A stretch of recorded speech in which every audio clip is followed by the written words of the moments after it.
কি সাব্বির, সবাই তো বন্ধে বাড়িতে চলে গেল, তুমি যাচ্ছ না কেন? বসে আছো এখনো? হুজুর, আমি এই বন্ধে বাইরে যাব না। কি বলো, কেন? কার সাথে আবার রাগ করলা? হুজুর, আমি কারোর সাথে রাগ করে নাই।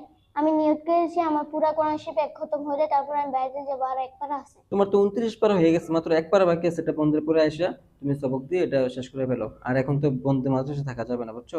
চলে যাও। না হুজুর, আমি শেষ না করে বাইরে যাব না। মুশকিল। তুমি একটা কাজ করো, তুমি নিয়ত করো কালকেই তুমি 20 পৃষ্ঠা সবক দিয়ে দিবে, আর তোমার জন্য আমি একদিন অপেক্ষা করবো, ঠিক আছে?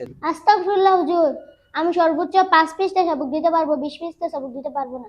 এ বেটা, ভয় পাইতেছো কেন? তুমি তো এখনো নিয়তই করো নাই। নিয়ত করো, পারবা ইনশাল্লাহ। জি না হুজুর। আরে পারবা বলতেছি না, পারবা। না হুজুর। এই নিয়ত করতে বলছি না, নিয়ত করো। হুজুর, আমি একটু ওইদিকে 1 ঘন্টা পরে আসতেছি। ঠিক আছে, যাও। আসসালামু আলাইকুম। ওয়ালাইকুম আসসালাম ওয়া রাহমাতুল্লাহ। হুজুর, আমি নিয়ত করছি কালকে 20 পৃষ্ঠা সবক দেবো। আরে না, তুমি পারবা না। তুমি যে ভয় পাইছো, তুমি পারবা না। হুজুর, ওই সময় তো নিয়ত করি নাই, এবার পাক্কা নিয়ত করেছি কালকে 20 পৃষ্ঠা সবক দিমই দেবো। এই তো মাশাআল্লাহ, এখন ভালো লাগলো।